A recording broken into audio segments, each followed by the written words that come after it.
The parking brake on the Tundra, it's not holding it back anymore, so I can put it in reverse and it doesn't hold it. Same thing for drive, that's no good. So if I park this thing on a hill, it's gonna go down to the bottom of the hill. So we need to adjust this. I'm gonna show you the two-step process to make sure you do it right. So let's get into the shop and I'll show you. All right, make sure you don't set the parking brake at this point because we're gonna get it up in the air and we wanna make sure we can turn the wheels. So let's go back there. Here's something to remember, it's important. If you're lifting all four wheels off the ground, you're gonna be good. If you're just doing the rear wheels, your park gear and your brake is both on the rear wheels, so make sure you block the front tires so the car doesn't run you over. You're gonna have to keep it from rolling somehow.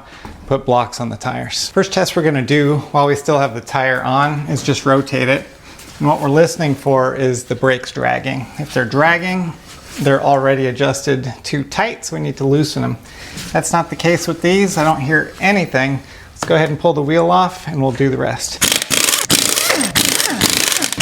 Okay, at this point we can move our adjuster right down to the bottom here. Let me show you how to get that cap off. I'm just gonna use a little pocket screwdriver. And this piece of rubber here is the cap that covers the access hole to your adjuster. So just kind of use that to peel the cap off and set it aside. And then we can look at the adjuster. It's gonna be right here. What I'm doing right now is removing the brake caliper and the rotors so that you can see inside. So you know what it looks like, what I'm doing.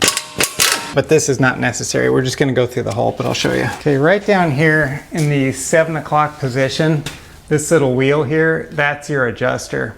So what we're gonna do is go through the hole in the rotor, and we're going to use the screwdriver to flick that wheel this direction. So we're gonna call up, we're gonna call that up, and then if we flick it down that way, that's what I'm gonna call down. So flicking it up, that's going to cause the pads or the shoes to spread out and tighten them up. So we're going to do it all the way until it's tight. Let's go. Okay, so let's move that little adjuster window down into the 7 o'clock position here. Okay, so there it is. There's that little adjuster wheel, and we're just going to use the screwdriver to flick that up. Okay, we're just going to count how many turns we go, how many flicks. What I'm trying to do is just adjust this wheel until the shoes start locking and I can't move it. That's gonna seat them where they need to be. It's starting to get hard here.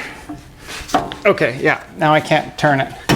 So this is where you wanna start, at the point where you can't turn it. So now we're going to adjust it down. So we've got the X direction. This is just the tightening where we just went. We're going to go in Y to release it. Now we got it in the tightened position. We're going to go again in that Y direction now and count 8 notches. That's 1, 2, 3, 4, 5, 6, 7, and 8. So now it's freely turning again. I can hear a little bit of rubbing, which is fine, but it's not dragging. It's not stopping the wheel from turning. So this is where we want to start. That's phase 1. So I'm going to put this caliper back on. I'm going to go do the driver's side. And then once phase 1 is complete, we're going to see how much it takes on the pedal. We can move on to phase 2 and tighten that cable. And don't forget to replace that little rubber plug. That's going to keep all the water and dirt and trash from getting inside your brake drum here. Now we can move on. Okay, phase 1 is complete. We just adjusted both sides brake shoes and they're adjusted exactly the way they need to be. Let's check out the pedal. I can feel that there's a little bit more tension in the pedal. It takes a little bit more effort to push it down, but it doesn't quite feel right yet. Now what the book says is it needs 67.4 foot-pounds of pushing force with your foot, and you count each click. 4, 5, 6, 7, 8, 9. 9 clicks should be about, let's call it 70 foot-pounds. Now I didn't put that much effort into the pedal, so we still have an adjustment to make. Let me exercise it just a few times here to make sure everything is good and seated, and now we'll release it. We're going to go underneath the truck to the first adjustment point for the cable, because I think the cable might have stretched a little bit over time. Let's go adjust that. Okay, we're underneath the vehicle right now. This is the transfer case, so this is about where we're going to be. If you don't have four-wheel drive, just look at this support beam, and then we can go to where the exhaust pipe bends. Right over here to the driver's side frame rail, just up above it, you're going to see the brake cable. This is the brake cable return spring, and this is the cable that goes up into the cab. Now, let's look at it. I'm going to pull on this lever, and I'm just using a little bit of thumb pressure there. You see all that slack in between the nut and the lever? So there's a lot of free play in here. Let's go ahead and loosen this jam nut. We're going to take up some of that free play, and hopefully we'll get a tighter pedal out of that. So I'm going to hold this adjustment nut here, and then the other nut, this jam nut, I'm just going to pop that loose. These are both 12 millimeter, if I didn't mention that. Let's pop it loose. I'm tightening it clockwise, righty-tighty.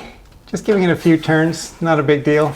If yours is rusty, I feel sorry for you. You're probably gonna have to do that with a wrench, maybe do some penetrating oil. Now I've got the jam nut here. Let me see what I took up here. There's still a little bit of slack in there, but the whole lot less. So I'm gonna leave it right there. I like that. Now let's hold the adjustment nut, and then we can tighten the jam nut and turn it. Just enough. That's it. What I'm going to do back here is just make sure that the parking brake shoes aren't dragging. And it does feel a little bit like they are dragging. You don't want that. So maybe I went a little too far, even though there was plenty of room. I'm going to back it off just a little bit, because I don't want these things dragging. Let's go under there. This is what I left it with. Let me back this off just a few turns, and there's a lot more slack in there. Okay, got that readjusted. Let's go ahead and try it again. And that feels better. It doesn't take as much effort to move it. It's gonna take some though, because the caliper here is still gonna be dragging. That's normal until we get the tire on, and you'll feel the difference there. So let's go up into the cab and see how much force it takes now to press that pedal. All right, moment of truth. I'm pretty excited about this. I hope we got it. Let me check the pedal feel. Oh yeah, that feels a lot better. It takes a lot more effort to push that pedal down. Now let's count the clicks and see if I can use my calibrated knee to go for 70 foot-pounds. That's 4, 5, 6, 7, 8, 9. I'm gonna call that about 64.5 foot-pounds. So I'm pretty happy with that. Now I wanna show you one more adjustment spot. If you don't wanna go under the car, it's down here under the driver's dash. Let me show you that. If you look, this is the brake pedal, and you go all the way up to that point there. Do you see that? That right there is another adjustment nut and jam nut situation. So you can loosen that jam nut and adjust it just like we did underneath the car, but you can do it just from up here. So either way will work. Let's go out into the driveway to see if we can hold the car in reverse without it moving. I tested it the first time and it was a little too loose, and I just adjusted the one down here. Now it's perfect. It feels just right. Feels like it did when it was brand new. So let's go ahead and put it in reverse and see if it holds. Oh heck yeah. Drive. She ain't going nowhere. That's perfect. If you're ready to do your rear brake pads on your Tundra, click over here and watch my full how-to video on the brake pads and rotors. You'll be good to go. Thanks for watching. I'll see you in the next one.